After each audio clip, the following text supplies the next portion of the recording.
तुमने घर के अपने पिताजी से पैसा लाते हो बनाने के लिए, तुमने राशन डाला तो पिताजी क्या बात है।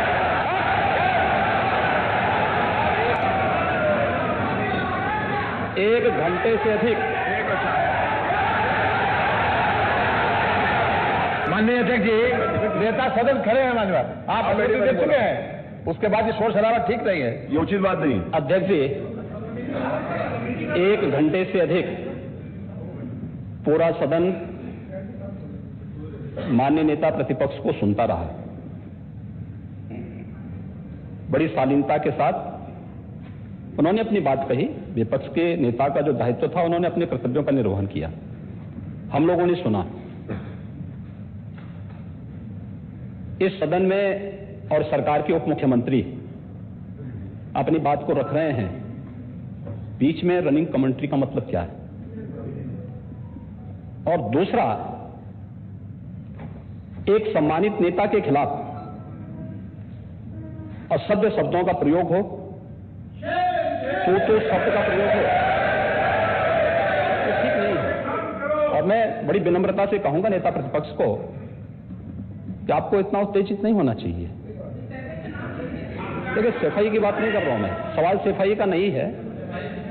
देखिए, हम लोग भी जो विकास कार्य करा रहे हैं, या आपकी सरकार के समय जो विकास कार्य हुए होंगे, ये हमारी ड्यूटी थी। सरकार होती है और हर सरकार को अपनी उपलब्धि को कहने का अधिकार है। माननीय उप मुख्यमंत्री जी ने बिल्कुल सही कहा कि विकास, आपने कहा, आप विकास की जब चर्चा हुई तो उन्होंने जो बातें कही बिल्कुल ठीक ढंग से की थी। आपके यहां के दूसरे नेता या जब माननीय उप मुख्यमंत्री का यहां पर भाषण संपन्न होता, उसके बाद अपनी बात आप लोग कह सकते थे।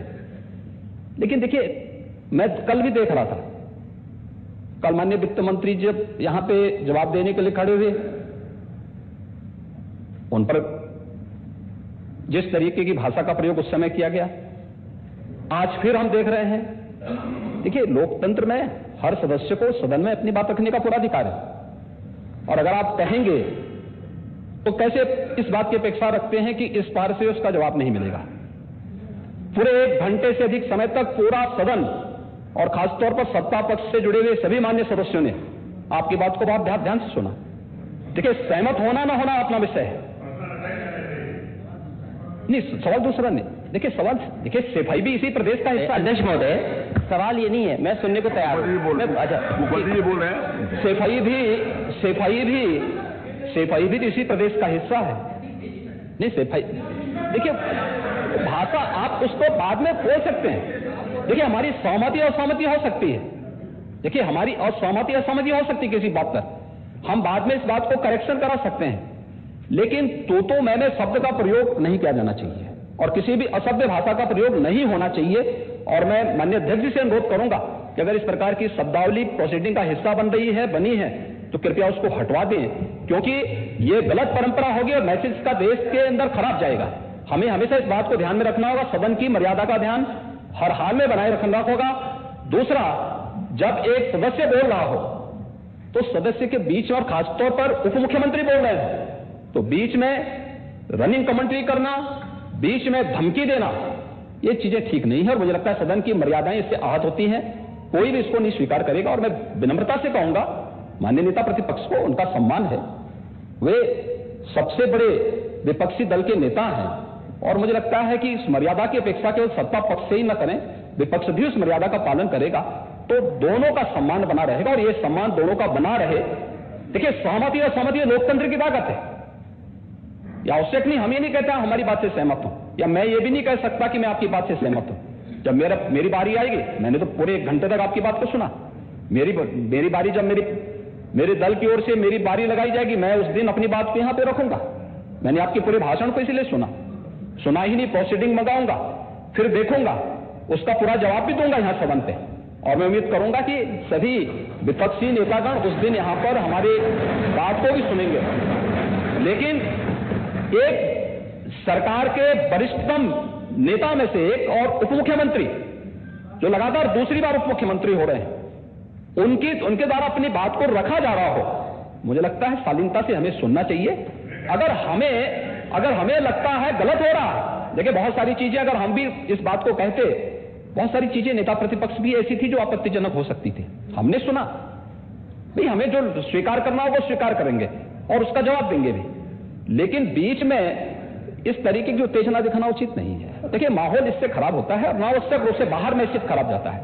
हमारे बारे में टिप्पणियां होती हैं, सदन के बारे में टिप्पणी होती है, हर एक सदस्य की मर्यादा भंग होती है और सदस्य की इसका सम्मान बाहर तार तार होता है, पब्लिक में इसका मैसेज खराब होता है और इस प्रकार की शब्दावली का प्रयोग न हो। और अगर ये तो शब्द का प्रयोग हुआ है तो मैं आपसे अनुरोध करूंगा कि कृपया इसको सदन की प्रोसीडिंग का हिस्सा कतई न बनाने दिया जाए, क्योंकि ये आने वाले समय में नजीर बनेगा।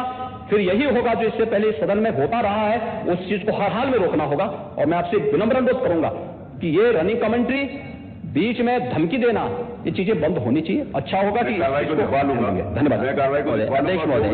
अध्यक्ष महोदय, जो बात अगर नेता सदन ने कहा कि कोई अनपार्लियामेंट्री लैंग्वेज या वर्ड्स आए तो उन्हें निकाल दिया जाए, मैं भी सहमत हूं। लेकिन मेरा अध्यक्ष महोदय वही निवेदन ये भी है कि किसी को पर्सनल नहीं कहा जाना चाहिए।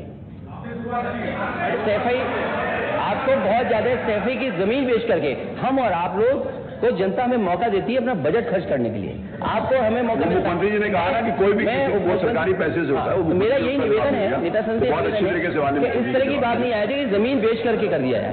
मानिए केवल मैंने ये कहा था कि जो आपके जिले के लिए जो 4 लेन बनी थी वो किसने बनाई थी? मानिए उप मुख्यमंत्री जी, ये बात है। मानिए सब लोग ध्यान से सुने, सब लोग बीच में माननीय अध्यक्ष महोदय, बीच में जो भी अनुपत्ति हो, मैंने कहा जो कुछ भी हो। अध्यक्ष महोदय, मैं बीच में जब मैंने अपना भाषण कर रहा था उसमें नेता प्रतिपक्ष खड़े होकर के क्या कहे, शोर शराबे में बात सुन नहीं पाया। लेकिन जो मेरे कहने का एकमात्र तात्पर्य है कि उत्तर प्रदेश की जनता की सेवा के लिए जनता ने आपको नकार दिया है और भारतीय जनता पार्टी को लगातार स्वीकार किया। आपको ये 5 साल सत्ता में नहीं रहे, आगे 5 साल के लिए फिर विदा हो चुके हैं। 2027 में चुनाव आएगा, मैं तो यह मानता हूं कि फिर कमल खिलेगा। फिर आपका अभी कोई भविष्य इस समय नहीं है, लेकिन सड़क किसने बनाई है, एक्सप्रेस किसने बनाया है, मेट्रो किसने बनाई है?